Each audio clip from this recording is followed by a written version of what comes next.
at COP28, we announced our targets, and including becoming net zero by 2050. And we have intermediate targets as well. So 2035 is a very important milestone for us.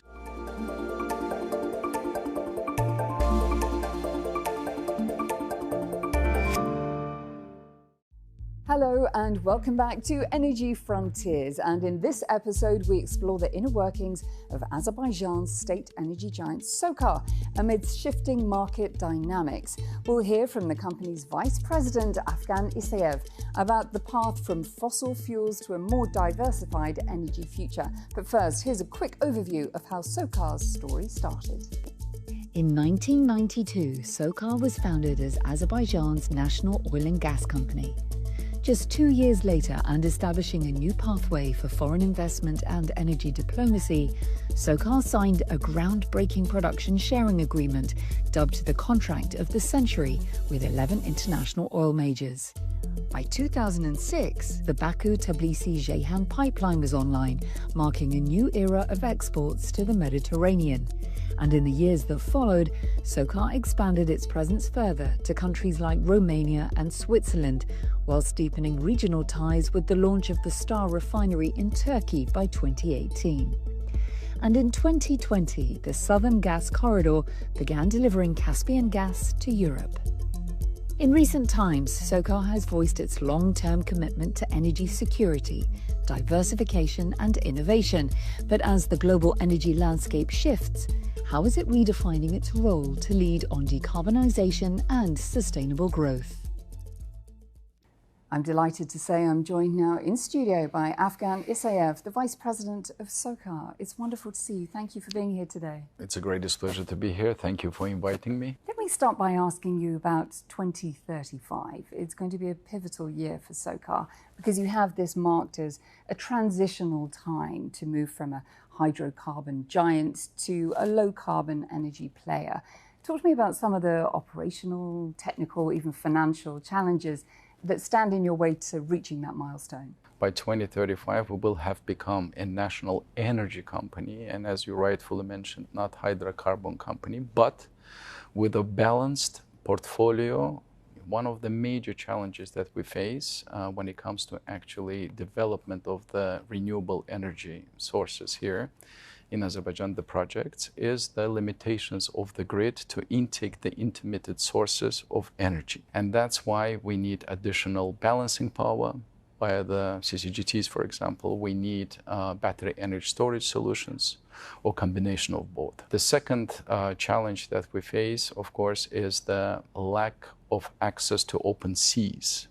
Some of the infrastructure-related equipment, some of the equipment that we require for wind farms, for example, the blades can average in length 92, 94 meters, and bringing them here is quite a challenge. Hopefully, of course, we will be able to localize certain production in the future. Some of the infrastructure and equipment that we have is dating back to Soviet time. That is why, as a challenge number 3, is the decarbonization of the core activities themselves. We require massive investments in modernization of our operational processes. We require massive investments in digitalization. You've mentioned the major investments that you're making, not least in upstream, but also export infrastructure is another key area. If we see peak demand for oil and gas tail off earlier than expected, and OPEC don't foresee this happening anytime before 2050. But should that happen, what is the risk? How great is the risk of stranded assets for SOCAR? And what are you doing to hedge against that possibility? That's a very good question. Well, firstly, I need to state that we do agree with OPEC. Now, we have infrastructure in place. So as you know, pipelines, for example. We have a Southern Gas Corridor pipeline stretching from here till Italy. We have Baku-Tbilisi-Ceyhan pipeline from here to Mediterranean Sea. And we started to collaborate with very interesting partners, innovators.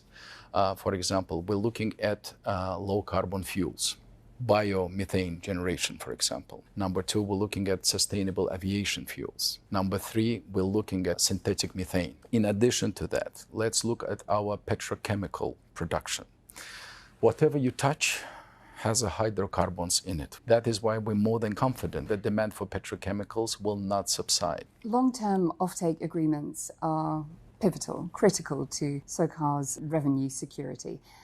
In light of current recent developments in the market volatility, and of course changing consumer behaviour in Europe, are you therefore considering renegotiating any existing deals or restructuring new ones? It's a good question as well. You're absolutely correct. Without long-term offtake agreements, projects with heavy infrastructure required financing, capex, wouldn't be able to exist or be developed. We can mention Southern Gas Corridor. We have long-term contracts on gas contracts, and that was instrumental for us to be able to attract the financing.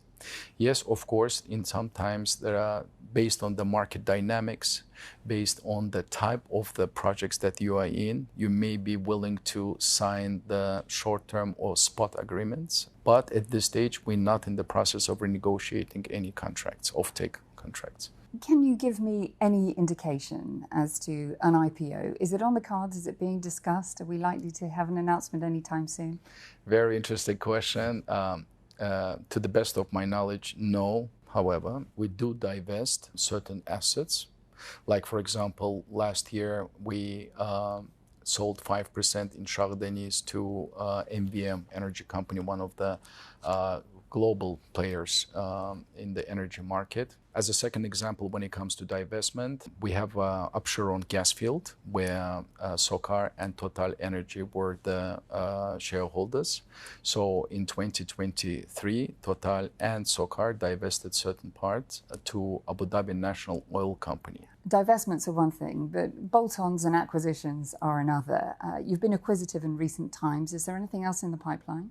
Last year, we were able to acquire a certain portion of gas field in UAE. This year, we were able to complete the transaction and acquire the shares in Tamar gas field in East Mediterranean, which is also a very important strategy for our development abroad. And of course, if the opportunities present themselves, if they are mutually beneficial, of course, we will consider the further acquisitions. Well, we very much hope that we'll be the first to know. Definitely. I would love to come back on the show. You're welcome anytime. Thank you so much for talking to me today. It was the greatest pleasure. Thank you very much for inviting me. Thank you. Well, that wraps up this episode of Energy Frontiers, brought to you from our studio in Baku, Azerbaijan. Thanks for watching, and I'll see you again next time.